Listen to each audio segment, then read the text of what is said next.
Remember when opening the kitchen cupboard in January meant staring at rows of mason jars, canned goods, and that dented stock pot your grandmother swore by? There was a time in Canada when winter wasn't just cold. It was a 5-month survival test that turned every household into a strategic fortress of preserved foods and hearty meals. Today, we're diving into 25 foods Canadian families ate to survive 1970s winters. These weren't Instagram-worthy dishes or trendy comfort foods. They were smart, practical meals built from root cellars, hunting seasons, and whatever could stretch a grocery budget through February's brutal grip. Whether you remember the smell of split pea soup simmering all Sunday, or the sight of your mom's tortiere cooling on the windowsill, you're about to take a journey back to when dinner was about survival, not style. Which of these forgotten winter warriors fed your family? 1. Tortiere. The smell of cloves and cinnamon mixed with pork fat could wake up a house at 6 in the morning. Tortiere wasn't just Christmas dinner in Quebec, it was January insurance. Families would bake 6 or 8 pies right after the holidays, wrapping them in tea towels and storing them in unheated porches that became natural freezers. When February hit its coldest stride, you could unwrap one of these beauties, slide it into the oven, and have a hot meal that would feed 4 people for under $2. The spices weren't just for flavor, they were preservatives that helped the meat stay fresh longer. Smart grandmothers added extra lard to the crust, knowing that fat meant calories, and calories meant warmth from the inside out. 2. Habitant-style split pea soup. Every Canadian kid of the 70s knew the sound, that ham bone knocking against the sides of the pot as Mom stirred the split pea soup that would be lunch for the next 3 days. This wasn't just soup, it was liquid gold made from things other people threw away. After Sunday's ham dinner, that bone went straight into water with a bag of yellow split peas, some onions from the root cellar, and whatever vegetables were starting to look tired. The result was a soup so thick you could stand a spoon in it, so filling that a bowl with bread was a complete meal, and so cheap that it cost pennies per serving. Schools across Ontario and Quebec served this in thermoses that kids brought from home, creating a generation that could recognize the smell from across a cafeteria. 3. Baked beans with molasses and salt pork.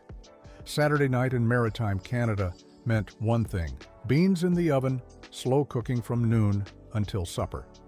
This wasn't just tradition, it was strategy. You could put a pot of navy beans, molasses, mustard, and salt pork in the oven in the morning, let the residual heat warm your kitchen all day, and have enough food to last through Sunday breakfast and Monday's lunch boxes. The molasses came from the Maritime's own sugar refineries, making it cheaper than white sugar, and adding iron to winter diets that sometimes lacked fresh vegetables for months. Families would make extra and share with neighbors, creating informal support networks that helped everyone stretch their grocery budgets through the coldest months. 4. Pate chinois. Layer by layer, this dish told the story of 1970s resourcefulness. Ground beef, the cheapest cut available, stretched with onions and seasoning. A layer of cream corn from cans bought in bulk during summer sales. Mashed potatoes made from 20-pound bags that cost half the price of smaller packages. The name might have been borrowed from Chinese railway workers, but the reality was pure Quebecois practicality. One 913 pan could feed a family of 6, with leftovers that reheated perfectly for next day lunches. Kids loved it because it looked like a colorful landscape on their plates. Parents loved it because they could make it with their eyes closed and their wallets barely dented. 5. Jigs dinner. Sunday in Newfoundland started with one massive pot and ended with a table that could feed whoever showed up. Salt beef that had been soaking since Friday to remove the brine. Cabbage, potatoes, carrots, and turnip, all vegetables that stored well in cold cellars and cost almost nothing per pound. The secret weapon was the peas pudding, a cloth bag of split peas that cooked alongside everything else, creating a side dish that was essentially free protein. This wasn't just dinner, it was community. Neighbors would drop by around 4 o'clock, knowing there was always enough. The pot was so big that leftover vegetables became Monday's hash, and the remaining broth became Tuesday's soup base. Telling and preparing this video took us a lot of time, so if you are enjoying it, subscribe to our channel. It means a lot to us. Now, back to the video. 6. Newfoundland fish cakes. When fresh fish was too expensive or unavailable, salt cod became the protein that kept Newfoundland families fed through winter. These weren't fancy restaurant fish cakes. They were efficient fuel made from potatoes and flaked cod that had been soaked overnight to remove the salt. A skilled cook could make a dozen patties from one piece of saltfish and 4 large potatoes, creating a meal that cost less than $1 and provided enough protein for a growing family. The secret was in the ratio: more potato than fish, but enough fish that every bite had that unmistakable ocean flavor.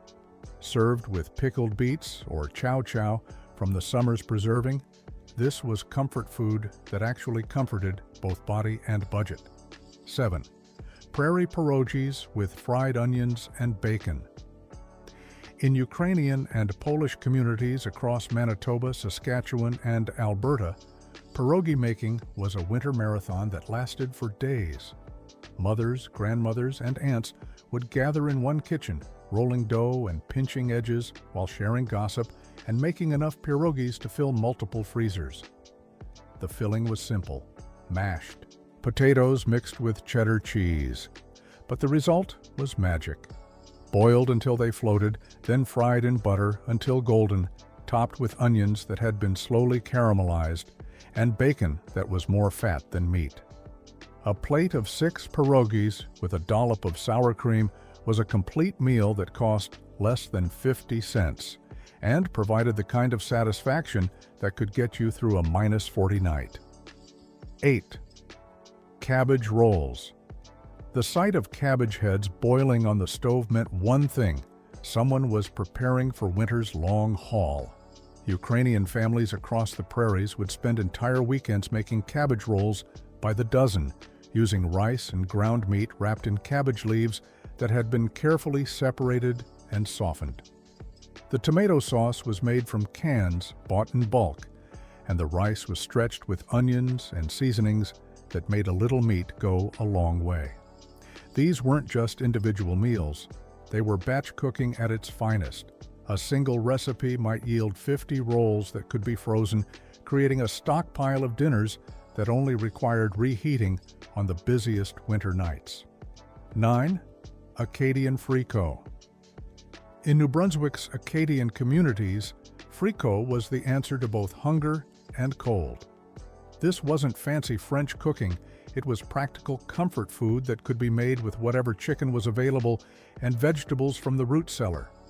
The dumplings were the real star: flour, baking powder, and milk dropped by spoonfuls into the simmering broth, creating puffy clouds that absorbed all the flavors while adding substance to stretch the meal. A whole chicken might cost $2, but it could become fricot that fed 8 people with enough leftovers for next day's lunch. The broth was so rich that it could warm you from your toes to your fingertips, which was exactly what you needed when your house heated with wood and the wind was howling outside. 10. Ragout de boulettes. Brown them, simmer them, serve them over mashed potatoes. Ragout de boulettes was the kind of meal that could transform cheap ground pork into something that felt like celebration. The meatballs were made with breadcrumbs and milk to stretch the meat, seasoned with the warm spices that Quebec cooks had been using for generations: cinnamon, cloves, and allspice that gave everything a hint of Christmas morning. The gravy was made from the pan drippings, thickened with flour, and darkened with a touch of molasses or brown sugar. This was holiday food that families made throughout the winter, turning Tuesday night dinner into something special enough to make everyone forget how cold it was outside. 11. Moose or venison stew. When your neighbor got a moose, you knew winter was going to be easier. Hunting wasn't just recreation in rural Canada, it was economics. A single moose could provide enough meat for 3 families, shared through informal networks that had been operating for generations. The tougher cuts became stew meat, slow simmered with potatoes, carrots, and onions until the meat fell apart at the touch of a fork. This wasn't gamey or tough when cooked properly. It was rich, lean protein that cost nothing but the price of ammunition and the time to process it. Families would make enormous batches, eating fresh stew for days, and freezing the rest in containers that would provide quick dinners throughout the winter. 12. Maritime fish chowder. Before heavy cream was available year-round, evaporated milk was the secret to maritime fish chowder that was rich without breaking the budget. Haddock or cod, potatoes, onions, and sometimes a little salt pork for flavor, all simmered together and finished with a can of evaporated milk that created the creamy texture everyone expected. This wasn't the expensive restaurant version. It was practical comfort food that could be made with shelf-stable ingredients and whatever fish was available. A pot of chowder could be lunch for 3 days, served with crackers or biscuits, and providing the kind of warmth that seemed to radiate from your stomach to your fingertips. 13. Tuna noodle casserole. The sound of the can opener on a Campbell's cream of mushroom soup can was the dinner bell for thousands of Canadian families in the 1970s. Egg noodles boiled until tender, mixed with canned tuna, frozen peas, and that iconic condensed soup topped with breadcrumbs and baked until bubbly. This wasn't gourmet cooking. It was efficient fuel that could feed a family of 4 for under $3. The beauty was in its flexibility. No tuna meant chicken, no peas meant corn, no breadcrumbs meant crushed crackers. Every family had their variation, but the principle was the same. Stretch expensive protein with cheap noodles and create something that kids would actually eat without complaint. 14. Kraft dinner with hot dog coins. Orange and proud of it, Kraft dinner wasn't just a meal. It was a cultural phenomenon that could solve the eternal question of what's for lunch, with 75 cents and 15 minutes. Add sliced hot dogs and you had protein. Add ketchup and you had vegetables, according to the logic of busy parents everywhere. This wasn't nutrition. It was pure convenience that happened to taste like childhood and cost less than most snacks. Kids coming home from school knew the smell of that artificial cheese powder mixing with butter and milk, and they knew that meant a warm kitchen and a full stomach while they waited for dinner. 15. Meatloaf with ketchup.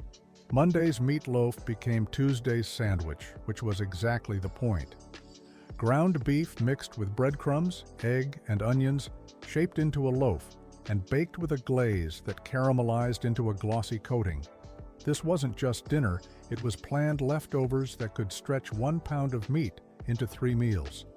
The oven heat warmed the kitchen for hours, making winter nights feel cozier while creating a meal that cost less than $2 and satisfied everyone at the table. Smart cooks made 2 loaves, serving 1 hot and saving the second for slicing cold, creating lunch meat that was cheaper and better than anything from the deli counter. 16. Shepherd's pie. Layer by layer, shepherd's pie told the story of practical cooking. Ground beef stretched with onions and whatever vegetables needed using up, topped with mashed potatoes that created a golden crown in the oven. This was the kind of meal that could clean out the refrigerator while creating something that looked like you'd been planning it all week. The meat layer absorbed flavors from peas, carrots, corn, or green beans, while the potato topping sealed everything together into a complete meal that could feed unexpected guests or provide leftovers for next day's lunch. 1 9x13 pan could feed 8 people, making it the perfect dish for families that never knew exactly how many would show up for dinner. 17. Bannock with stew flour, baking powder, lard, and water. 4 ingredients that could become warm bread in 30 minutes, either baked in the oven or fried in a cast iron pan. Bannock wasn't just bread, It was edible comfort that could soak up every drop of stew while providing the calories needed to stay warm in houses heated with wood stoves. Indigenous families had been making variations of this bread for generations, adapting European flour to traditional cooking methods and creating something that was both practical and deeply satisfying. Served alongside moose stew or fish soup, Bannock turned a simple meal into something substantial enough to fuel a day of outdoor work in sub-zero temperatures. 18. Red River cereal or rolled oat porridge. Before instant anything, breakfast meant standing at the stove stirring a pot of cereal that would stick to your ribs until lunchtime. Red River cereal, with its mix of cracked wheat, rye, and flax, wasn't just breakfast. It was fuel for people who needed to shovel driveways, walk to school in snowstorms, or work outside in temperatures that made your breath freeze. A bowl topped with brown sugar and a splash of cream provided the kind of slow-burning energy that kept you warm from the inside out. Mothers would make enough for the whole family, knowing that anyone who started their day with real porridge wouldn't be complaining about being hungry by 10 o'clock. 19. Scalloped potatoes. Thin potato slices layered with onions and baked in milk until tender and golden. Scalloped potatoes were the kind of side dish that became the main event. Made with potatoes bought in 20-pound bags and milk that might be fresh or evaporated depending on the budget, this was comfort food that could stretch a small amount of meat into a meal that satisfied everyone. The oven heat warmed the kitchen for hours, making winter Sundays feel special while creating enough leftovers to reheat throughout the week. Add leftover ham, and you had a complete meal that cost less than $3 and fed the whole family. 20. Hamburger soup. 1 pound of ground beef, 1 bag of barley, 1 can of tomatoes, and whatever vegetables were in the crisper drawer. Hamburger soup was the kind of meal that could feed a family for 3 days while using up ingredients that might otherwise go to waste. This wasn't fancy cooking, it was practical nutrition that provided protein, vegetables, and filling grains in every bowl. Made in enormous batches and stored in containers that could be grabbed for quick lunches, hamburger soup was the answer to busy winter schedules and tight budgets. Kids would take it to school in thermoses, workers would heat it up for lunch breaks, and families would eat it for dinner with crusty bread and butter. 21. Fried bologna and eggs. When meat was expensive, bologna was the protein that could stretch a breakfast budget while providing the calories needed for physical work. Thick slices fried until the edges curled up, served alongside eggs and potatoes, created a meal that could fuel a morning of snow shoveling or a day of outdoor work. This wasn't gourmet cooking, it was practical fuel that happened to taste like comfort food. The fat from the bologna cooked the eggs perfectly, and the combination provided enough protein and calories to keep you satisfied until lunch. At 50 cents per pound, bologna was often cheaper than ground beef and infinitely more versatile than most people realized. 22. Pickled beets and celery. Preserves. The real magic of winter survival happened in August, when families spent weekends preserving everything that grew in their gardens. Mason jars lined up like colorful soldiers on cellar shelves, pickled beets that turned winter salads purple, dilly beans that added crunch to January plates, chow that transformed leftover vegetables into something that could brighten any meal. These weren't just side dishes, they were vitamin insurance that could prevent scurvy when fresh vegetables cost more than most families could afford. A jar of pickled beets cost pennies to make, but provided nutrition and flavor that could make the simplest meal feel complete. 23. Chicken pot pie. Whether it was Grandma's from-scratch version with real pastry and leftover chicken, or the aluminum tray version from Swanson that cost 99 cents, pot pie was the meal that could solve dinner on the coldest nights. The homemade version used every scrap of Sunday's roast chicken, mixed with peas, carrots, and a gravy made from the pan drippings, all topped with pastry that turned golden in the oven. The frozen version was pure convenience that could go from freezer to table in 45 minutes, providing hot comfort food when nobody had the energy to cook from scratch. Both versions shared the same promise: warm, filling comfort that could help you forget how cold it was outside. 24. Tarte au sucre, brown sugar, cream, and eggs in a pastry shell. Sugar pie was the dessert that could turn pantry staples into celebration. This wasn't fancy French pastry. It was practical sweetness that could end a simple meal on a high note without requiring exotic ingredients or complicated techniques. The filling was rich enough that small slices satisfied everyone, and the pie could last for days, providing dessert that cost less than $1 to make. Made during the coldest months when morale needed boosting as much as bodies needed calories, sugar pie was proof that even survival food could taste like love. 25. Maple taffy on snow. When February felt endless and cabin fever was setting in, families would heat maple syrup and pour it onto clean snow, watching it harden into chewy ribbons that could be wound onto popsicle sticks. This wasn't just dessert, it was winter entertainment that turned the coldest season into something magical. Kids would pack snow into pans, adults would heat the syrup to just the right temperature, and everyone would gather around to watch the alchemy of sugar and snow, creating something that tasted like spring was possible. Made with syrup that might cost $1 per bottle but created enough taffy for a dozen kids, this was the sweetness that made Canadian winters bearable. If this brought back memories of your family's winter table, smash that like button and let us know which dish was your favorite in the comments below. Subscribe for more Canadian food nostalgia and forgotten recipes that shaped our childhoods. Ring the bell so you never miss our cozy trips down memory lane. Thanks for watching, and remember, every meal tells a story.